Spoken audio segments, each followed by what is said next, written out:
ఈ సమగ్ర భూ సర్వే, ఈ స్టాంపింగ్, తర్వాత ల్యాండ్ టైటిలింగ్ యాక్ట్, ఈ మూడింటిని మిక్స్ చేసేస్తున్నారు ఎల్లో తాత గారు, రామోజీరావు గారు. మిక్స్ చేసేసి ప్రజల్ని భయపెడుతున్నారు.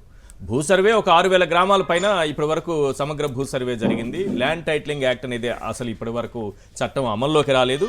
ఇక ఈ స్టాంపింగ్ అనేది మన భద్రతకు, దాని రక్షణకు సంబంధించింది. సెక్యూరిటీ పరంగా చూసుకుంటే వాటన్నిటిని మిక్స్ చేసేసారు. ఒకటి, ఈ చట్టం వస్తే ఏదో జరిగిపోతుంది, మీరు మీ భూములకు మీరు హక్కుదారులు కారు, మీ ఇంటికి మీరు హక్కుదారులు కారు, మీరు అసలు యజమానులే కారు, మీకు అసలు సంబంధమే లేదు, ఇదంతా ప్రభుత్వం చేతిలోకి వెళ్ళిపోతుందని తప్పుడు వార్తలు రాస్తున్నారు. వాస్తవాలు ఏంటో వివరించండి సార్. వాస్తవాలు వచ్చేటప్పటికండి, ఈ స్టాంపింగ్ అనేది ఇప్పుడు భూ చట్టాలకి, భూపత్రాలకి ఎడిషనల్ గా ఇచ్చే ఒక సర్టిఫికేటే కానివ్వండి, ఆ సర్టిఫికేట్ ఎడిషనల్ గా గవర్నమెంట్ ఇచ్చే గ్యారంటీ సర్టిఫికేట్ అండి. ఆ సమగ్రమైన విచారణ అది చేసేదేమో భూముల్లో ఎవరున్నారు, ఆ ల్యాండ్ టైట్ అక్కడ ఆ పేర్లలో ఎవరున్నారు ఏంటి అనేది సమగ్రమైన విచారణ చేయడానికి దాన్ని చేస్తారు. ఇంకా ల్యాండ్ టైటిలింగ్ యాక్ట్ వచ్చేటప్పటికి 83 నుంచి ఇది రావాలి, చేయాలి అని చెప్పి అనుకుంటున్నారు. అట్లాంటిది దశలుగా అది ఇంప్రూవ్ అయ్యి అప్పటి కేంద్ర ప్రభుత్వం 2019 ముందు ఉన్న కేంద్ర ప్రభుత్వం దాన్ని అమల్లోకి తీసుకొస్తే నీతి ఆయోగ్ చెప్పిన దాని ద్వారా దానికి ఒక ముసాయిదా రూపం అంతా ఇచ్చి అన్ని రాష్ట్రాలని దాన్ని ఇంప్లిమెంట్ చేయమన్న తర్వాత అది సమగ్రంగా ఉందని ప్రజలందరికీ ఎడిషనల్ గా భూ రక్షణ చట్టం కల్పించాలి, ఇన్సూరెన్స్ కల్పించాలి. ఈ చట్టం కనుక వస్తే కన్క్లూజివ్ గా ఇన్సూరెన్స్ అందరికీ ఇవ్వచ్చు, చేయొచ్చు అనే ఉద్దేశంతో రాష్ట్ర ప్రభుత్వం ఈ చట్టాన్ని తీసుకొచ్చింది. కానీ ఇక్కడ మనం రామోజీరావు గారు చూస్తుంటే ఇదొక చీకటి చట్టం అంటున్నారు. దానికి సమాధానంగా వారి టీవీల్లో, పేపర్లో వచ్చినవి మీరు ఆల్రెడీ ప్రజలందరికీ తెలియజేశారు. ఇంకా మీ ద్వారా తెలియజేయాల్సింది ఏంటంటే, జిరాక్స్ కాపీలు ఇస్తున్నారని తప్పుడు ప్రచారం చేస్తున్నారు రామోజీరావు గారు. ఆ తప్పుడు ప్రచారం చేసేదానికి ఎక్కడా కూడా ఒక్కళ్ళు కూడా జిరాక్స్ కాపీ ఇచ్చినట్టుగా, చేసినట్టుగా ఎవరు కూడా క్లెయిమ్ చేసిన దాఖలాలు లేవు. నిజంగా అట్లాంటిది కనుక అవుతే రైట్ టు ప్రాపర్టీకి 300A కింద వాళ్ళకున్న హక్కు వాళ్ళకి డ్యామేజ్ అవుతే ఎవరైనా సరే హైకోర్టుని కానీ సుప్రీం కోర్టుని కానీ ఆశ్రయించవచ్చు. అట్లా ఒక్క రిట్ కానీ పిల్లు కానీ ఏవి పడ్డట్టు హైకోర్ట్స్ లో లేవు. అంటే అందరికీ కూడా జిరాక్స్ కాపీలు ఎవరికి ఇచ్చినట్టు లేవు, అందరికీ కూడా ఒరిజినల్ పత్రాలే వెళ్తున్నాయి, చేస్తున్నాయి అనడానికి ఇది క్లియర్ కట్ సాక్ష్యం అండి.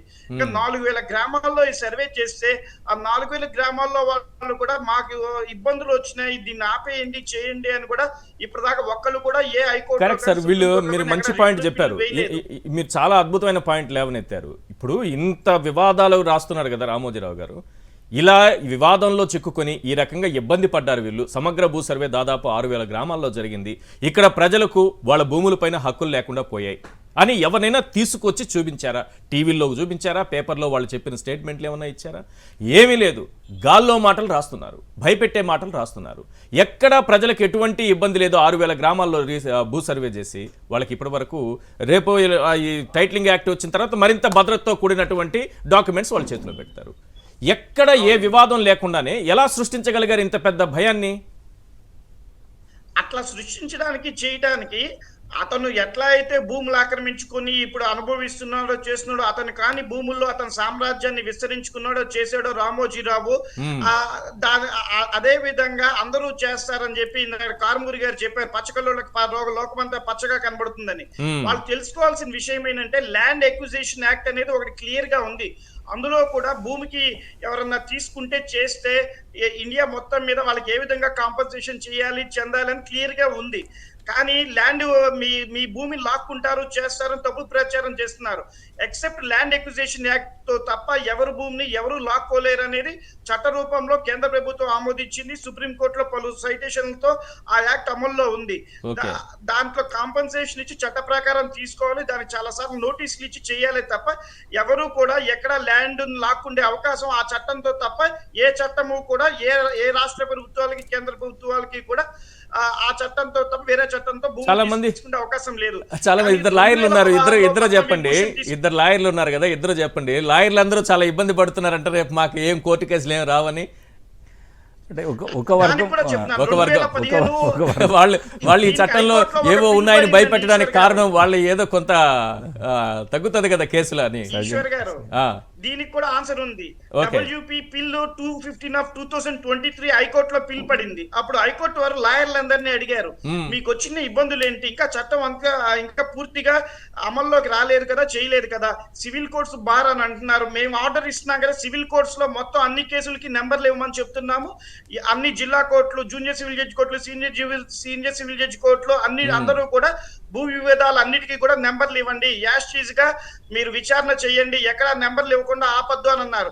ఈ చట్టం ద్వారా కనుక సివిల్ జ్యూరిడిక్షన్ కి బారైనా న్యాయవాదులు ఇబ్బంది పడుతున్నా హైకోర్టు ఇచ్చిన తీర్పుతో అన్ని నెంబర్లు జరుగుతున్నాయి కదా, హైకోర్టు వారే అన్నారు మీకు వచ్చిన ఇబ్బంది ఏంటి, మీరెందుకు వచ్చారు హైకోర్టుకి, న్యాయవాదులను హైకోర్టు ప్రశ్నించడం జరిగింది. ఇవన్నీ కూడా రామోజీరావు గారు రాసే తప్పుడు రాతలు. 2016లో పద్మవిభూషణ్ ఇచ్చారండి రామోజీరావుకి. ఆ పద్మవిభూషణ్ భారతరత్న తర్వాత ఇచ్చే అత్యున్నతమైన పదవి అది.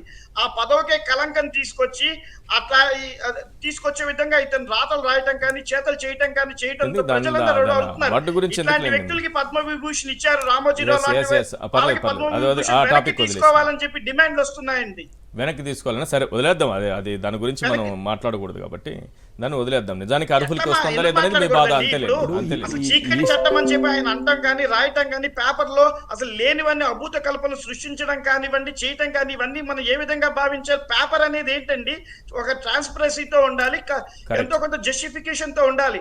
అసలు ఎటువంటిది లేనిది ఏదో ప్రభుత్వం ఒకటి చీకటి చట్టం తీసుకొచ్చింది, మీ భూములని లాక్కుంటారు చేస్తారు అని చెప్పి అతను దాంట్లో రాయటం చెందడం మనం అన్ని గమనిస్తూ ఉంటే అతను ఆ పద్మవిభూషణ్ కి తగడు, ఆ స్థాయికి తగిన వ్యక్తి కాదు అని తనకి తాను మరొకసారి నిరూపించుకుంటున్నారు. మీరు అన్నారు 4 మెట్లు ఎక్కలేకపోతున్నాడు, 100 మెట్లు దిగజారిపోయాడని. ఆ పద్మవిభూషణ్ దానికి అత్యంత లోతుగా దిగిపోయాడు. ఇతను చేసే మార్గదర్శి అడ్డం పెట్టుకుని ఇతను చేసే సేకరణలు కానివ్వండి, సుప్రీంకోర్టు మళ్ళీ ఇతన్ని విచారించి ఇతని మీద చర్యలు తీసుకోమని చెప్పడం కానివ్వండి, ఇట్లాంటి పేపర్ అడ్డం పెట్టుకొని తప్పుడు రాయటం కానీ ఇవన్నీ మనం గమనిస్తే ఇతను ఆ పదవికి అర్హుడా అని చెప్పి మేధావులందరూ ప్రశ్నిస్తున్నారు. ప్రజలు ఆ పదవిని ఇతని దగ్గర నుంచి వెనక్కి తీసుకోవాలని కూడా డిమాండ్ చేస్తున్నారండి.